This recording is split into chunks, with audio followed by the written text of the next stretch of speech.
And now on Radio 4, another chance to listen to the beautifully reworked The Bed-Sitting Room.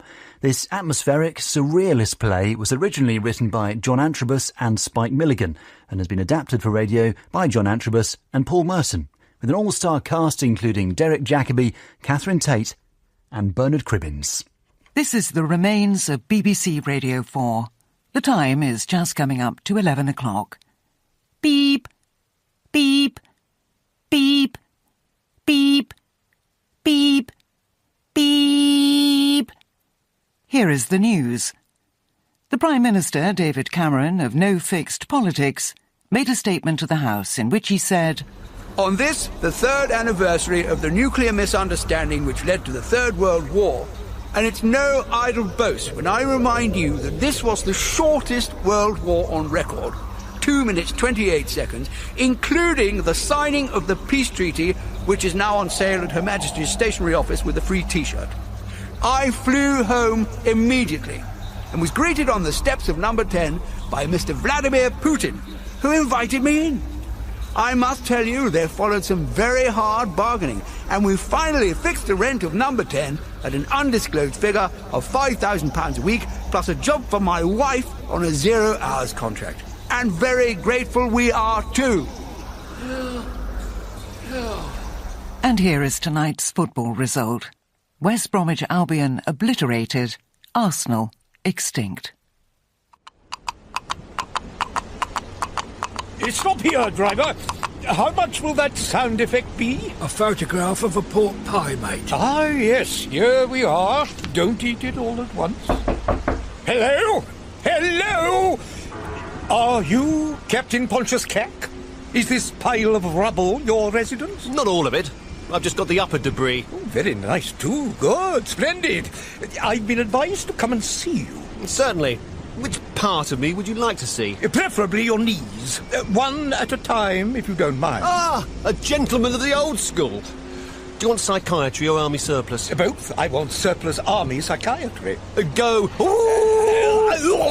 Would you mind taking your finger out of my mouth? I'm awfully sorry. I assumed you were an old Etonian. Only in the mating season. Are you sure I've got the right chap in you? I've come to see Dr. Pontius Cack, as advertised in the London Evening Washington Catholic Pravda. Oh, yes, do come in, please. In? What's in mean? These days, I can't remember the last time I saw a roof. Yes.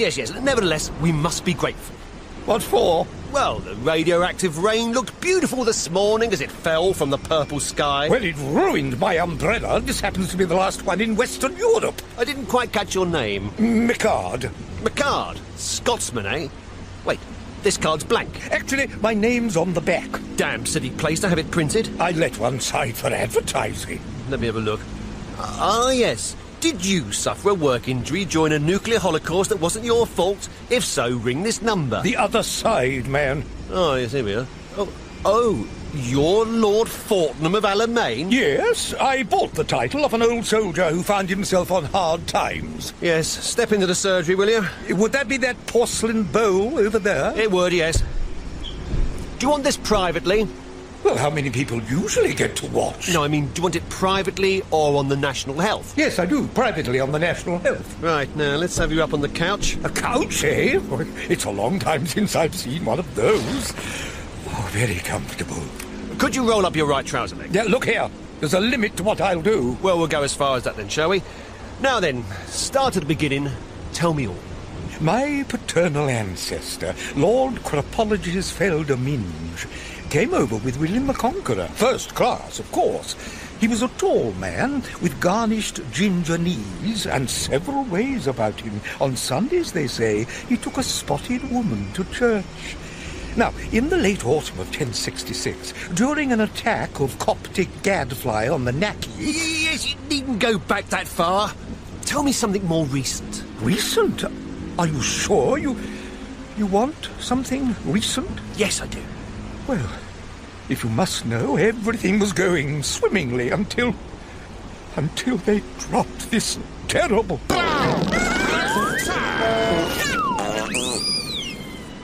The atom bomb? Yes, that's the one. Ever since then, I've been strangely troubled. Did the noise keep you awake? No, I slept like a log. I also do tree impressions. When I came to, I discovered a marked change in my surroundings. As was my wont, I toddled along for lunch at the Constitutional Club, and it had gone.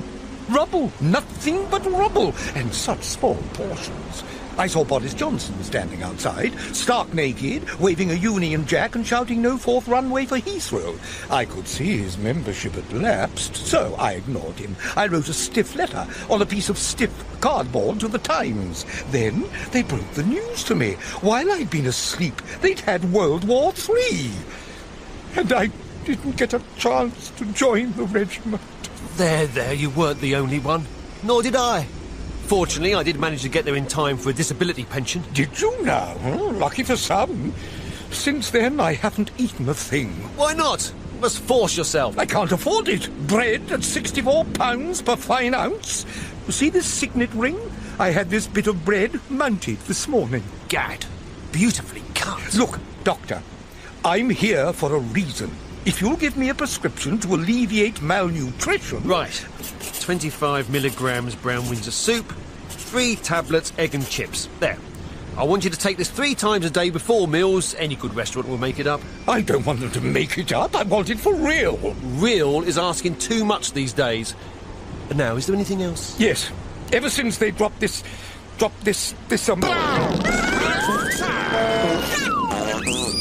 I've had the morbid fear that I might turn into a bed-sitting room. A bed-sit? Yes. With vacant possession? Will you be empty? To let, how would you visualise yourself as this bed-sitting room? Oh, it's ghastly. A brick wall with brick wallpaper over it. A plastic draining board, fluorescent lighting, and a communal carsey down the passage. Oh, dear me. What should I do? Well, I think you ought to stick out for £500 a week. At a push, you might get 6. £500? What would that buy these days? Look, you're not getting the point, man. I don't want to be a bed-sitting room. You can't have a lord turning into that sort of thing. Woburn Abbey, Blenheim Palace, where the takings are reasonable, yes. But a bed-sit at 500... Look, let's be practical. Have you seen a good estate agent? Yes, he was quite beautiful. But he refused to handle me until I'd become this blasted bed-sit. The fool didn't realise I'd do anything to stave off the prospect of becoming a bed-sitting room. I'll pay anything, even money. Well, Lord Fortnum, I think we can do business. Roll up your sleeve. Gad, an arm. I often wondered what was up there. Your skin's very white. Yeah, both my parents were white, especially my father and mother. You can get dressed again. Now, I want you to start taking these anti-bedsit pills. Aye, he's a South American guy. Thank you, Doctor. I needed that. Now, pay attention, this is most important. You must take these anti-bed-sitting room pills 6 a day, 1 every half mile. But I only live a mile away. You'll have to move further out, then. I say, there's somebody at the door. If it is your door.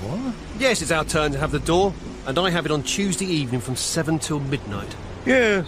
Well, you're number 36. Supposing somebody knocks on the door wanting number 39. Then they'll have to come back on Thursday between 8 a.m. and... Never mind that. I wonder who it is. Well, it's not us, so that narrows it down a bit. Aren't you going to answer it? No, it would spoil the surprise. Hello? Hello, anyone at home? Here, it's the same this side of the door as the other side of the door. Never mind that. What do you want, traffic warden? Here, hold this parking meter, mate, will you? While I write you out a ticket. Why? You can't park here, mate. Look here, damn it. This is not a built-up area, and we're not traffic. There isn't any traffic, mate. Are you trying to make my job difficult? You toughs are all the same. Listen, is that your horse-drawn Rolls parked out there? Who wants to know? Me! Well, listen, Mimi. That horse is a coconut shell sound effect. Well, you still can't park your coconuts out there, mate. I'll park where I like. And you tell me, why are you wearing that absurd Russian Soviet communist fur hat? Haven't you heard? There's a rumour that the Ruskies are taking over. Quick, grab this balalaika.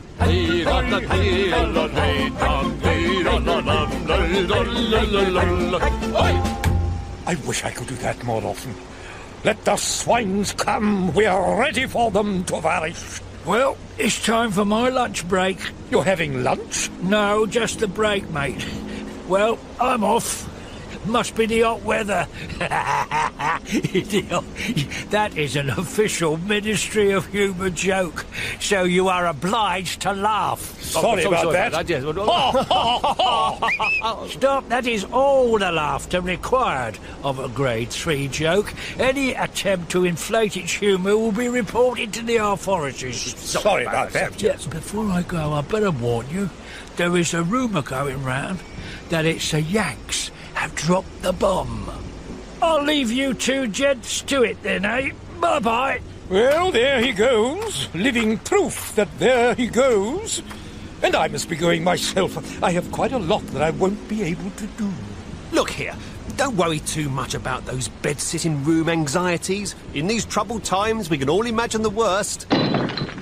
Doctor, I've dropped a brick. Then it's started. You must hurry. And don't forget to take those pills. Don't forget to give them to me. Aye, aye, aye, aye. He's a South American guy, aye. Thank you. What can I say? Say, how much would that be, Doctor? Yeah, I don't feel well enough to say that, Doctor. And, Doctor? Yes?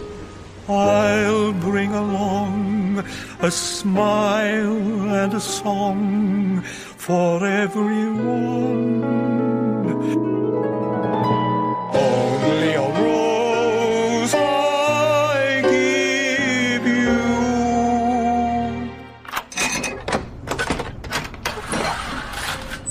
Have they dropped it then? Drop what? You know, dropped the... That's it. The H-bomb. Yes, they dropped that 3 years ago. It was in all the papers, you know. Yeah, I get all the papers. It was in the stop press. Oh, the one paper I didn't get. What's down there, then? What's down there? Oh, McGregor and Son, underground kilt makers and sporran cutters. I couldn't get out of the shelter. The door was jammed tight. I didn't want to get out. 3 years I've been down there.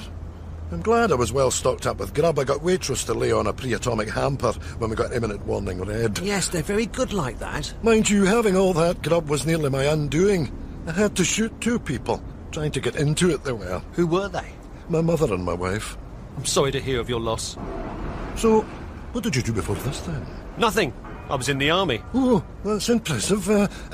What regiment? They wouldn't tell me. Official Secrets Act. From what I could make of the cap badge, it was the Royal Household Cavalry. Oh, right. You have to be a householder to get in? No. The household refers to Her Majesty, the Queen's household, Buckingham Palace, which, alas, was totally destroyed by the bomb. Oh, that's terrible. I mean, it's enough to make you patriotic. God save our gracious Queen. No, we don't sing that anymore. We now sing God Save Mrs. Gladys Skroake of 137 Mafeking Road. Oh. Of the few people left alive in England, she is 6th in line to the throne, and it's her turn. Oh, well then, God save Mrs. Gladys Skroake of 137 Mafeking Road. God save... So the royal family were killed then? Oh, no. Her Majesty and His Royal Highness and a brace of pheasants are safe in Barclays Bank, Australia. That's a relief. So who won this awful nuclear war then? We don't really know. According to Twitter, the Russians have. The Ruskies?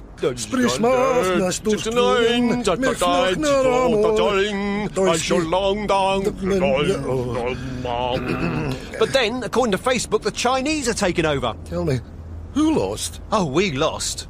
It was the only decent thing to do. My father was awfully upset about the whole affair. He got radiation sickness, you know, privately, of course, on Bupa. Mummy came in to me one morning. She said, Pontius, your daddy's got radiation sickness. It'll have to be put down. Oh, that's extremely sad. How'd you do it? First, we got permission from the Ministry of Euthanasia. We gave him a wonderful send-off.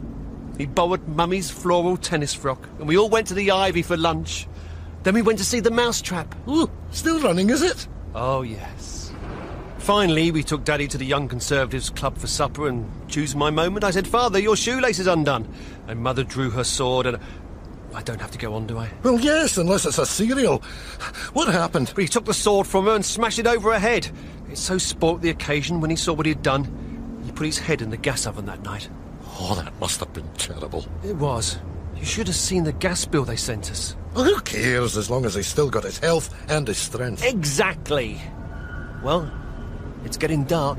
Oh, still gets dark at night, does it? Yes, old traditions die hard.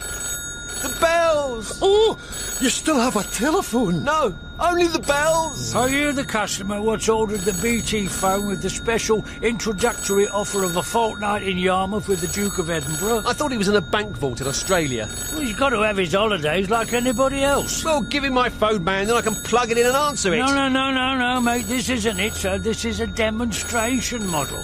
For the purposes of demonstrating what you're going to get when you're going to get it. Give me that phone, the bells are driving me mad! Get off!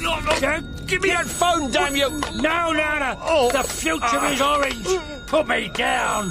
Give me that phone back. Oh, you keep quiet. Oh, this could be important. Hello? Hello? Captain Pontius Cack here. What? Who? It's for you. Oh, no, don't give it to me. I don't want to become an addict. I tell you, in the hands of the wrong people, telephones are a lethal weapon. Hello? This is the American president speaking before I have my breakfast and go and bomb a few countries. Napalm? Yes, of course. What do you mean it's difficult to know friendly from hostile? That's easy. Once you've napalmed them, they're all hostile. See? Telephones mean war. Now, the only way to stop wars is to have them. That's very profound. Well, I better get off to the library then. Burn a few more books. It's the only way to keep warm, mate. Where was he when the bomb dropped? Right underneath it. According to the hairs of my sporran, it's 20 to 3. But it's wrong. According to the lining of my pocket, it's 4:10. Your pocket's slow. No, your sporran's fast. My sporran keeps perfect time. Damn you, I set my pocket this morning by the trousers of Big Ben. We're not going to be dictated to by Westminster, but in the circumstances, I must go and make some alterations to my kilts. Good afternoon to you.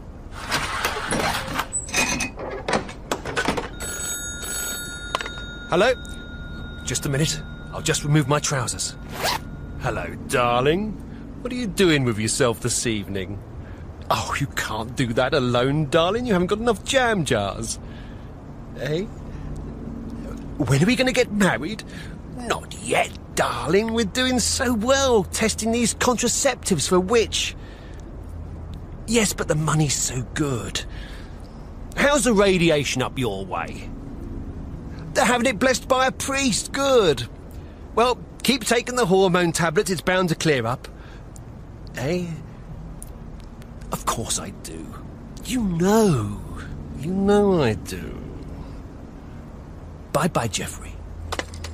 Must get these legs lagged for the winter. Now, where's my birth certificate? I had a packet of them somewhere. Ah, here we are. Good, it's still going. God, it's getting late. Time for my humiliation. Rubber punishment cap, defeat of England medal, piece of chalk to draw a white line round my body as I lay upon the floor. Right, ready. Oh, Your Majesty, I'm sorry we lost the war. I'm sorry I failed you. I tried to catch the naughty bomb before it hit the palace, but if you remember, one of your corgis bit me, and then...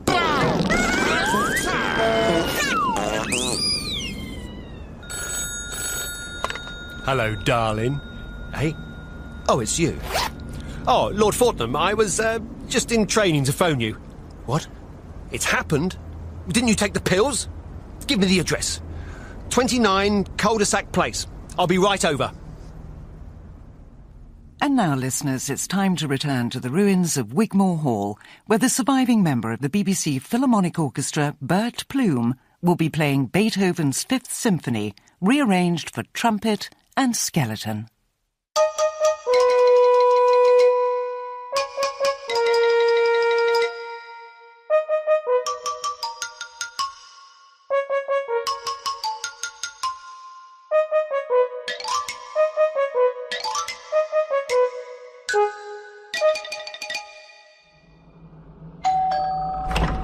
Yes?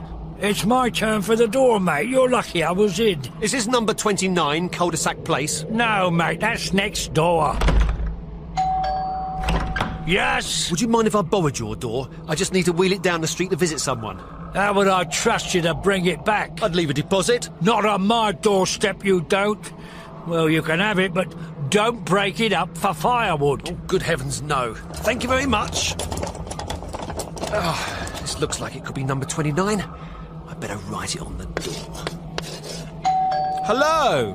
Hello? Anyone at home? Go away! I'm not well. Who is it? It's me, Dr. Captain Pontius Cac VC and Box 4. What's the box for? To keep the VC in. That is a compulsory Grade 2 Ministry of Humour joke. Compulsory laughter follows. Stop! Joke's over. All clear. I'll be off then. What are you doing out there? Come in, Captain Pontius Cac VC and Box 4. Don't slam that door. It used to be my stomach. Sorry. What took you so long, Doctor? I thought you'd never get here. It's terrible news, isn't it? My address. Body Odour Mansions, 29 Cul-de-sac Terrace. I mean the borough. It couldn't be worse. Paddington. Well, it's not Catford. Show a little gratitude, Lord Fortnum. It is quite central. Near the station. Who knows? The trains might be running again one day. Yes, all right. It's no good complaining. I've got to make the best of it. I've decided to rent myself out. Become a prostitute? No, I'm far too old for that. Look here, put a notice in the window. Attractive bed-sitting room with good sense of humour seeks like-minded tenant with a view of the gasworks. That should do it. I've got a better idea, Lord Fortnum. As your personal physician, I feel obliged to keep a close eye on you. Look, to avoid any complications, I'll tell you what I'm going to do. I'll move in with my well-known fiancée, Penelope. Then I'll be on the premises to look after you, Lord Fortnum. Will you be paying rent? We'll take it off my medical fees. It'll save you paying for house visits. Do you do house visits? There aren't any left, or I would do. Very well. I feel I'm being manipulated. That could come later. Now, Lord Fortnum, let's have a look at you. I'm just going to put on my stethoscope and listen to your inner wall. Relax and breathe in and out. Now, I'm going to open your trapdoor. Must you? Yes, I must. I want to see what's going on down there. What's the news, Doctor? Well, it's spreading. I thought I could feel another floor coming on. That's not bad news. Perhaps I could spread and become part of Kensington. After all, I am a borderline case. Calm down, Lord Fortnum, now. Cough. Lord Fortnum, are you married? No. Well, I wouldn't bother if I were you. I'll fix a knob back on later. It's the World War III reunion dinner call. Sandwiches for other ranks, champagne, dancing and sexual orgies for the officers. Until the women arrive. Don't wait up, Lord Fortnum. I'll be back at dawn. Like the radio on? Oh, yes, I'm mad for it. Hear me. Radio 4. Ah, not much left of that. Good night. This is BBC Radio 4, and the time is coming up to 6 o'clock. Bong, bong, bong, bong, bong, bong, bong, bong, bong, bong, bong, bong, bong, bong, bong, bong, bong. Good evening. Here is the news. The heavy radiation over England is still causing a rise in property prices in the Greater London area. St. Paul's Cathedral has been successfully sold to Mr. Roman Abramovich, who intends to pull it down and build a block of luxury, self-contained St. Paul's Cathedralettes. A remarkable trend in the landlord business is the skyrocketing of rents in Paddington since the discovery of a bed-sitting room. It's rumoured to be fetching £5,000 a week. 5,000 a week? Gad, this makes me a potential gold mine. It's been announced that next Boxing Day, Arnold Schwarzenegger will wrestle His Holiness the Pope for the Sportsman of the Year title. More news coming in on radioactive fallout suggests that strange mutations are taking place. It's reported that a Japanese dry cleaner in Sunderland has turned into a ginger tomcat called Ned. His wife has described his condition as satisfactory. Several unconfirmed reports of people turning into birds should be taken with a certain degree of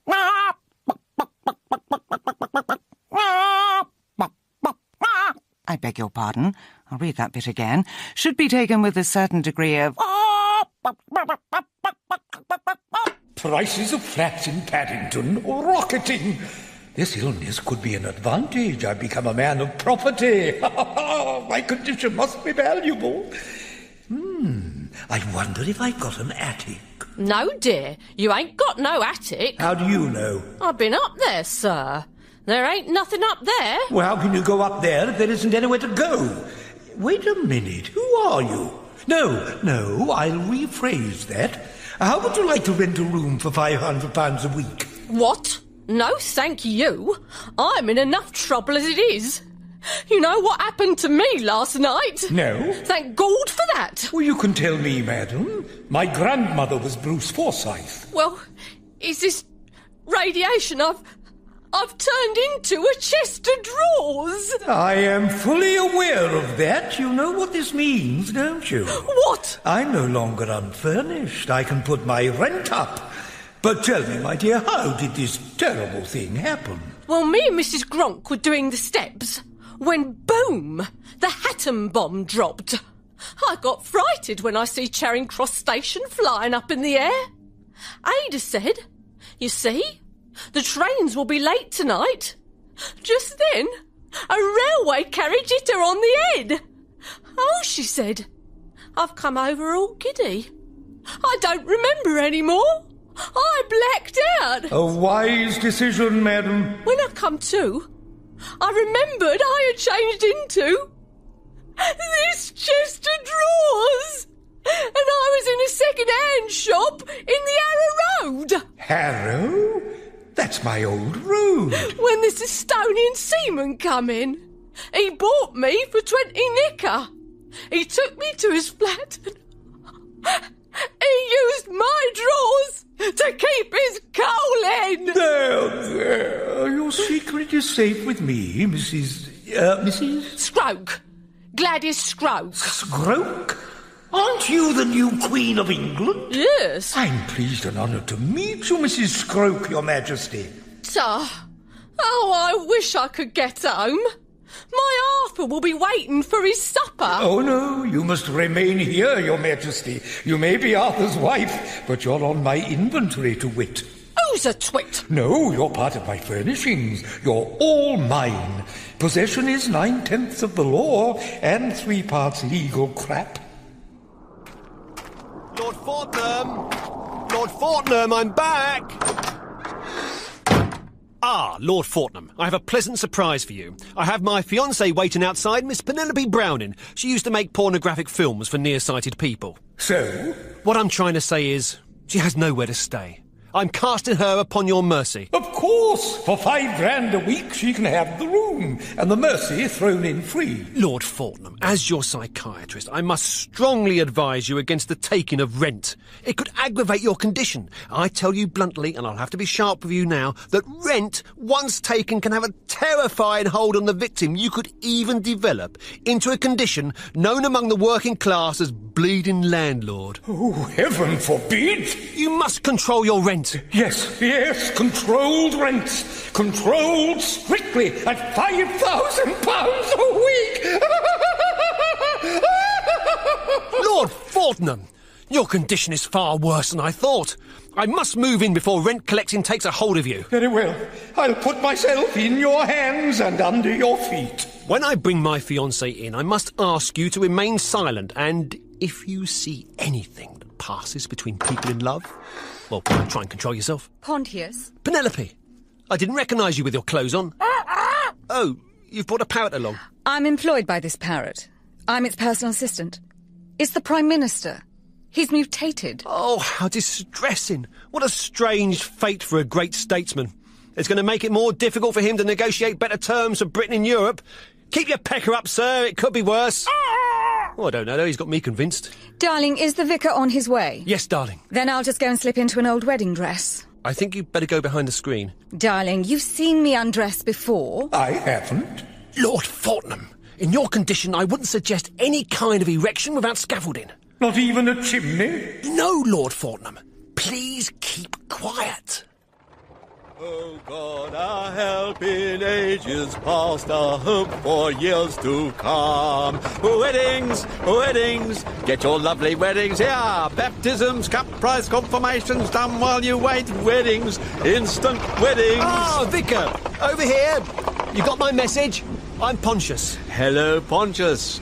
Greetings from the church. We'd like a quick wedding before lunch. Of course. I'm always ready to fulfill God's needs. Now, may I offer you the new economical, combined wedding and divorce ceremony, £70, and you get custody of the wedding cake. Sorry, I can't afford a divorce at the moment. I think it might upset her.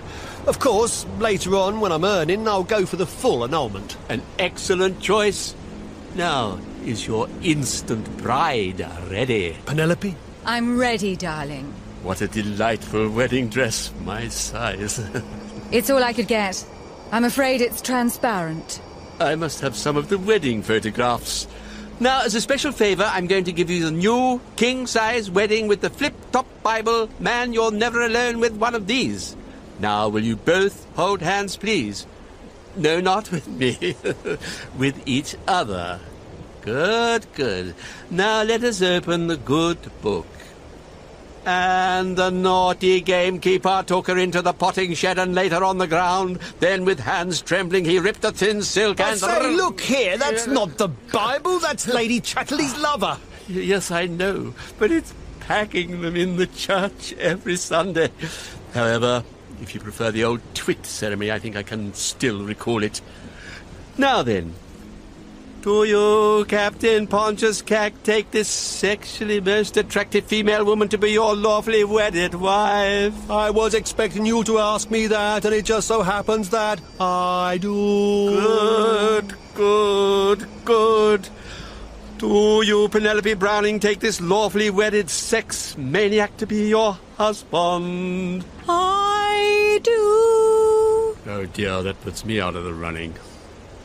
To you, Penelope, the well-known fiancée and internet sensation, promise to cherish your consenting male adult husband, to love, honour and obey him in sickness and in health, in trial and ordeal until death do you part, and all that jazz. I do. You must be out of your mind. Look here, damn you, there's still some decency left. Come on, darling. Let's go to bed. I haven't finished yet.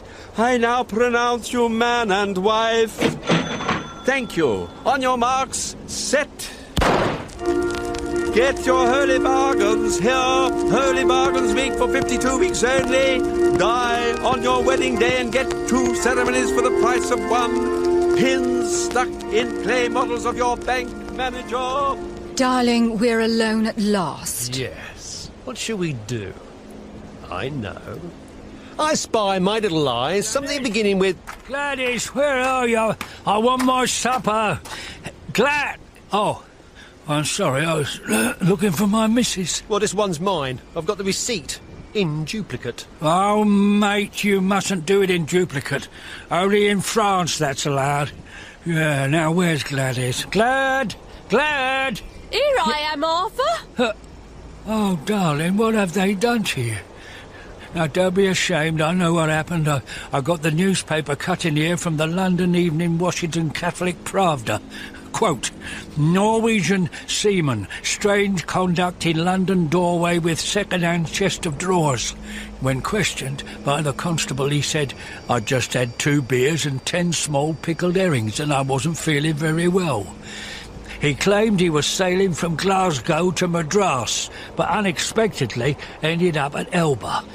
He accused the ship's captain of not knowing his Madras from his Elba. Come on, Arthur. I want to go home. Yeah, all right. I'll have you stripped and varnished in no time, my love. You can knock one up yourself with a little drawer and shelf. You can hang your sacks inside, it's a decent place to hide. Cupboard love is most divine. In the cupboard all is mine.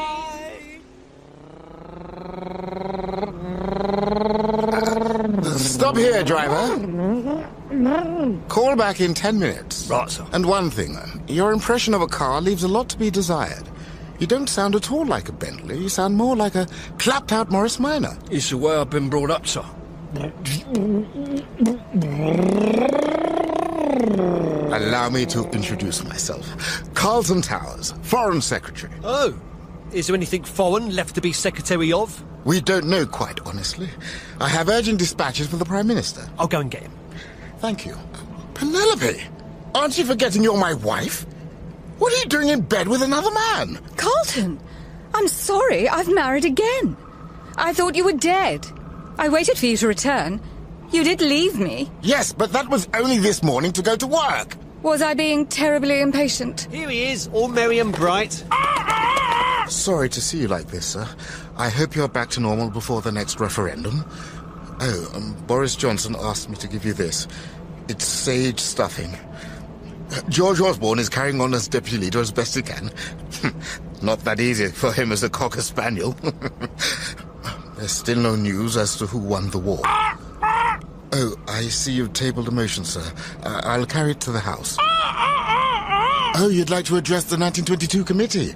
I'm sure that can be arranged. Then we had better go together, sir. Come along, then.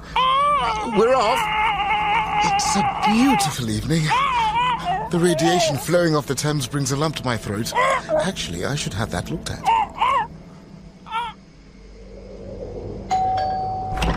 Hello! What is it now, for heaven's sake? This is my wedding night. I've had enough of this coitus interruptus. Yeah, I don't know about that, mate. Are you the officer what was in charge of the British deterrent in the last nuclear war? Yes, well, what of it? I was responsible for the delivery of our deterrent. I'd like to have seen those Ruskies' faces when it arrived. Yeah, it's bad news, mate. It's been returned to sender. Insufficient postage. What? I had that bomb dispatched to Moscow the moment we got imminent warning red. Those Ruskies didn't think we had the means of delivering the bomb. They overlooked the fact that we have the finest postal system in the world. Yeah, to think so, that bomb cost us £500 million. Yes, and the rest. It's a shame we didn't spend an extra 85 pence on stamps. Yes, it's the sort of stupid economy that the Ministry of Defence is known for. Put it in the corner there. We'll send it somewhere else in good time, I'm sure. Yes, I never liked the Isle of Wight. Hello? Captain Keck, General Haig here. The BBC are doing an interview on the British Army. So come along to the ruins of Broadcasting House and give everybody the impression that there are more people in the army defending the realm than just you and me. I'll do my best, sir. Thank you, sir. And now on Radio 4, in our series of programmes on the armed services, we're glad to welcome to our underground studio Captain Cack. Good evening. And Brigadier Fumbling Grope. Good evening. And also representing the ranks, Sergeant Major Brackenbridge. Well, evening. Before we go any further, I'm sure the listeners would be interested to know that actually I'm talking to one person. Yes, leave it to me, Cack. Oh, right, sir. Yes, technically what you say is true. As a result of cutbacks in army budget, I am obliged to assume various ranks. I can confirm that, sir. Please, do not interrupt the senior officer, Sergeant Major. I thought you might need help in describing the prison situation, sir. If I do, I'll come back to you. Right, sir. No, perhaps if I could... No, we don't need to hear anything more from you, Cat. Right, sir. Now, another of our cost-cutting innovations that we will agree with any future enemy, assuming that we can find an enemy, I'm sure they'll crop up sooner or later, that each side will carry out an agreed schedule of casualties at home. Thus saving travelling expenses to the battlefield, sir. Thank you, Sergeant Major. I was about to say that. There's no need to keep interrupting. There is one thing I'd like to say, sir. What's that? I've been seeing your wife, sir. My wife? The devil, you say? How is she? We're very much in love, sir.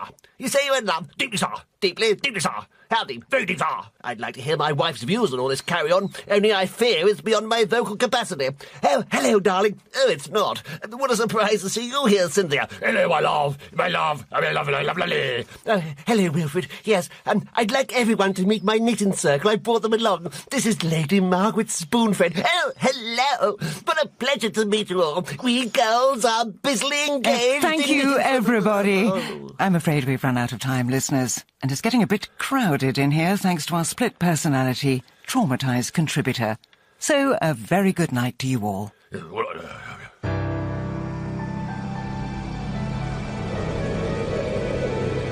Oh, mate, the sun will be up soon. I hope we can see it today with all that atomic fog forecast. Here we are then. It's my job to wind up the mechanical birds to greet the dawn, see? We don't want to let the old ways die. Got to keep morale up. Oh, mate.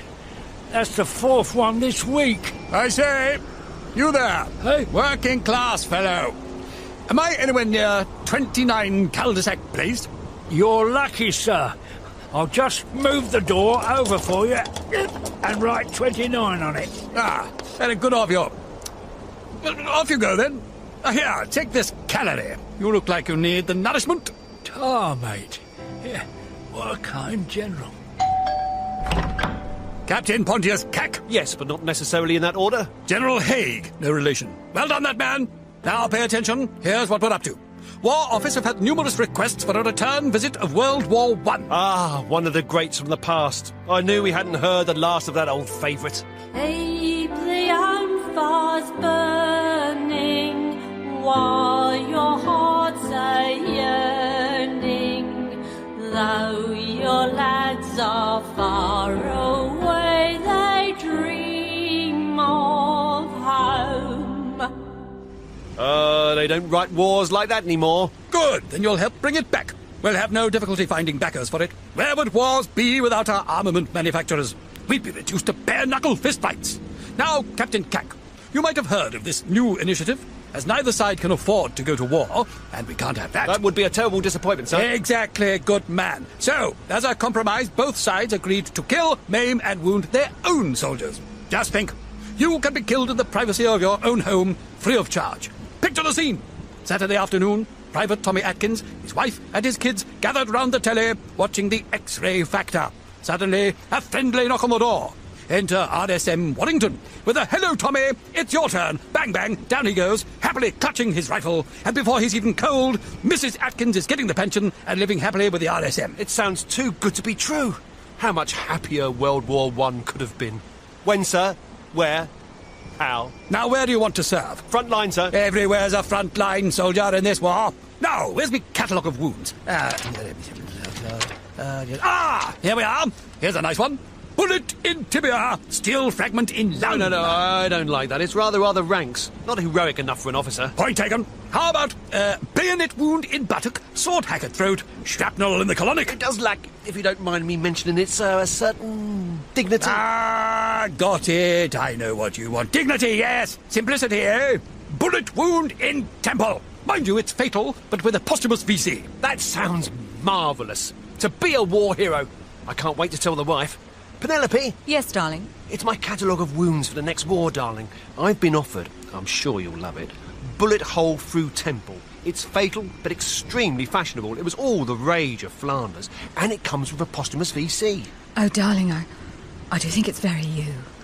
I think we should go for it. Oh, splendid. And you can always sell the medal later and go on that holiday you always dreamed of. Goodbye, Dolly, I must leave you, though it breaks my heart to go. Something tells me I am needed at the front to fight the foe. 2 years later. Darling, listen to this. A barbecue. On Sunday, the Mayor of Hampstead will set fire to the last mound of war corpses on the heath. This will conclude the government's 2-year burial plan. You see, things are getting back to normal. To think, Penelope, it's nearly 3 years since the war.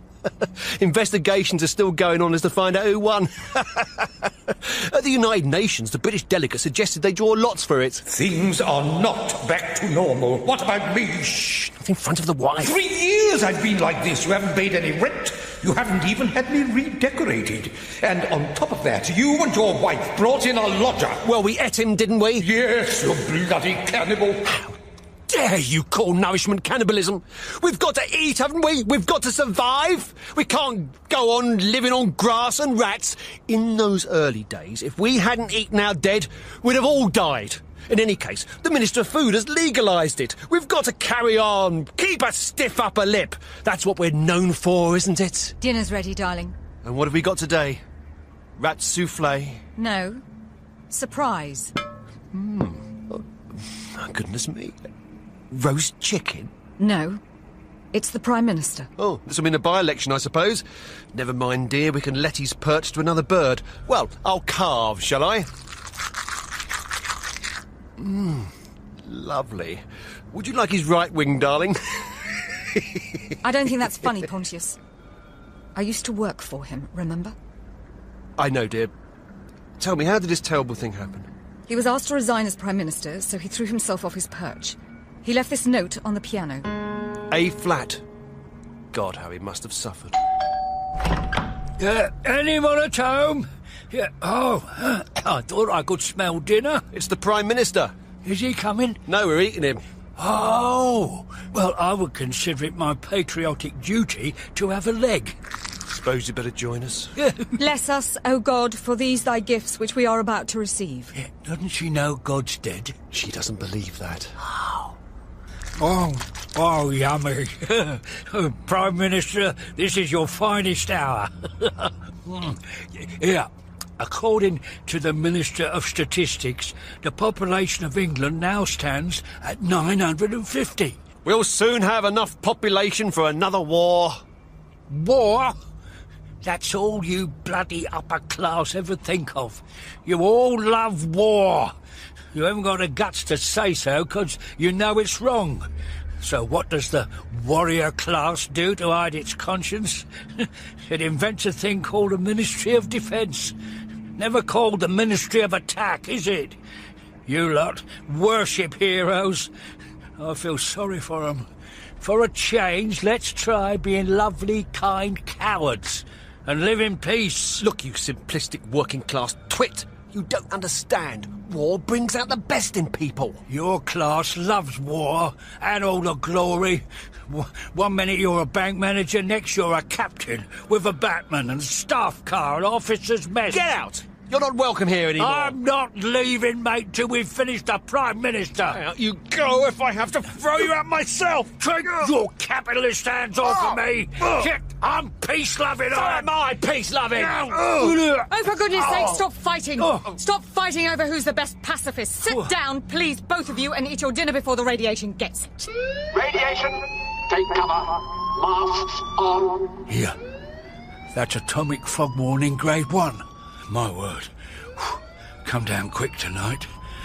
One whiff of this stuff, and you've had it. It's a good thing the Ministry of Humour designed these radiation masks with a big red nose stuck in the middle. And it squeaks. Yes. The old-fashioned gas mask hid the dignity of the human face. I tell you what I'd do. In the hurly-burly of post-atomic living, I'd put a bloke's mouth on the top of his nut. Why? Why?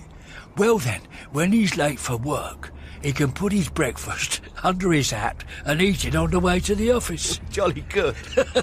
Radiation. I wonder what's going to become of us all. Hey? Well, just have to keep going. What for? Because we're British, damn you. We always keep going. British? Standing Army, 3. Members of Parliament, 4. Doctors and teachers, 0. Population, 874. 700 of them with radiation sickness. We're all doomed, mate. No proper grub. I'm covered in these sores. There's no hope. Man is finished, and we ask for it. You've got no right to demoralise us. I could report you to the Ministry of Humour for failing to be a cheerful, chirpy Cockney chappie. And you try saying that when you've got a mouthful of Prime Minister. We're doing the best we can, being human. Penelope is taking the last of the milk and feeding our little addition to the family. Ah! He's dead! My baby's dead. These radiation masks are useless, if you ask me. They're a joke. They're meant to be a joke, to help us cope with moments like these.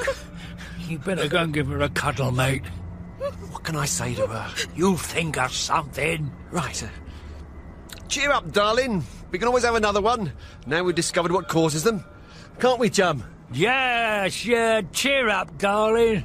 No need to let that bottle of milk go to waste. I'll drink that for you.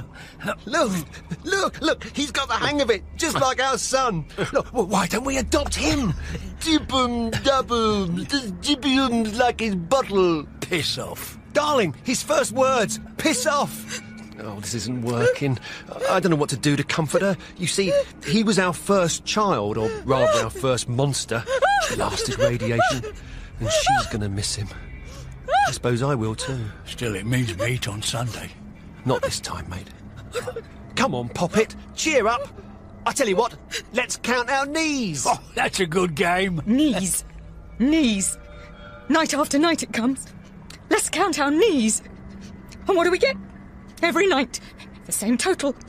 2 each. You must be patient, darling. In these difficult times, we've got to make our own entertainment. I carried little Robin inside me for 18 months, rather than let him out into this world. Come on, darling, we're only human. Well, we are. Robin, he was just... well, I don't know what he was. I know what he was. He was my own precious baby. He was the only thing I cared for in this filthy, insane, dying, stinking civilization. A mother's love knows no bounds. It all went wrong, you know, with the booties. She only knitted 2. Radiation! Here, where are you two going for your summer holidays? Harrods, of course. Ah, which department? I thought sportswear and sun lamps this year. Oh, you've got a few bob, mate. Got a bit sorted away. They've got nice plastic grass at Harrods. We went there for Easter. Robin used... Robin used to love that plastic grass. Oh, I can't afford your class. Me and my missus has to be satisfied with a week under a 40-watt light bulb at the co-op. You have my commiserations. Yeah, talking of grass, I was walking through Hyde Park this morning and the workmen were painting all the trees black for the winter. And oh yeah, they were getting all the plastic snowdrops ready for the spring. They look lovely. Yes, of course. Yeah, but they'll never be as good as real snowdrops. Still, they're better than nothing. You know, it beats me. These scientists, they split the atom, they got to the moon, they destroyed civilization, and none of the clever bastards know how to make a snowdrop. All clear! All clear! Radiation masks can now be removed. All clear! All clear! And now before the news, here is the shipping forecast. Thames, Dogger, German Bight. Poison, light to moderate, moving easterly. Rockall, Malin Hebrides, Fair Isle, Southall. Radiation clearing, force 3. North Sea, good. Steady as she goes, McGregor. Aye, aye, skipper. Hoist the spinnaker and toggle the blundions. Aye, aye, captain. The weather is set fair. How are the passengers enjoying the cruise? They're loving the entertainment we're providing, captain. Right, then I invite you all to take your partners for the captain's invitation waltz. May I have the pleasure of this dance, Penelope? I'm surprised you can find pleasure in anything, Pontius. Are you enjoying the trip, madam? I'm not a madam yet, mate, and I'm not satisfied. In the brochure, it says sunshine tours. I ain't seen the bleeding sun since we left England. If you will travel on the cheap, on the first-class deck the sun is shining at the rate of £25 an hour. I say, Captain, where are the rest of the passengers? There are no other passengers. I beg to inform you the radiation sickness has left us the sole survivors of the human race, for all the rest have eventually succumbed to the dreadful... The atom bomb. That's the one. Oh, brothers and sisters, we have deserved this awful curse on our sinful civilization. We must throw ourselves upon the divine mercy of the Almighty, repenting. Do as he says. He's a holy man. Well, he must be. He's going on a bit. Let there be a wailing and a gnashing of teeth, and a shredding of garments, and the rubbing in of the ashes of our ancestors into your hair. I say, isn't that going a bit far? Stop, in the name of the Lord! Hark ye, the day of judgment is at hand. It's God, he's come to judge us. Yeah, good old God, for he's a jolly good fellow. Come on, yeah, for he. Look, he's a socialist, you know. Quiet, new Labour scum. Wait a minute, you don't sound like God.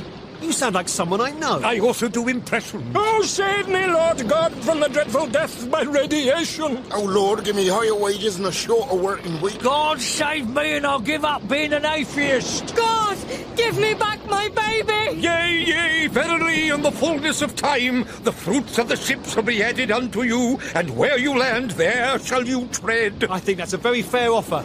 Now, owing to the extreme radiation in these celestial altitudes, we are establishing the kingdom of heaven on earth in number 29 Cul-de-sac Place, Paddington. Oh, Lord, merciful Lord, how shall I reside in thy kingdom? By paying a purely nominal rent of £5,000 a week. Wait a minute, that isn't the voice of God. That's Lord Fortnum, the well-known bed-sitting room. Blasphemer, I'll knock your teeth in. That's right, Captain. Destroy the unbeliever. You're forcing me to defend myself? I'll punch him in the throat. Recant, you shameful blasphemer. Lord Fortnum, as your doctor, I must strongly advise against playing God and warn you that as a sitting tenant, I have rights. Mate, what are you hitting me for? Because you are between me and the blasphemer. Stand aside.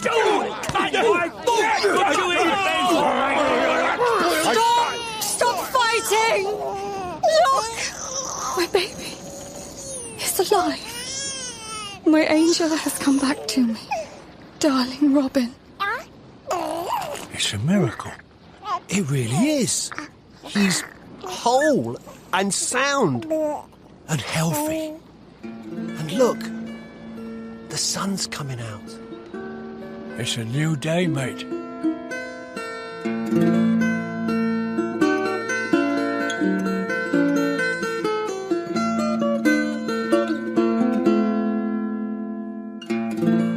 The Bed Sitting Room was written by John Antrobus and Spike Milligan and adapted for radio by John Antrobus and Paul Merton. It starred Derek Jacobi, Paul Merton, Bernard Cribbins, Catherine Tate, Duncan Wisby, Ford Kiernan, Suki Webster, John Antrobus, Sean Baker, Richard Pepple and Corrie Corfield. Music was composed by Jerry Peel. It was directed by Sam Michel. The producer was Victoria Lloyd. It was a BBC comedy production for BBC Radio 4.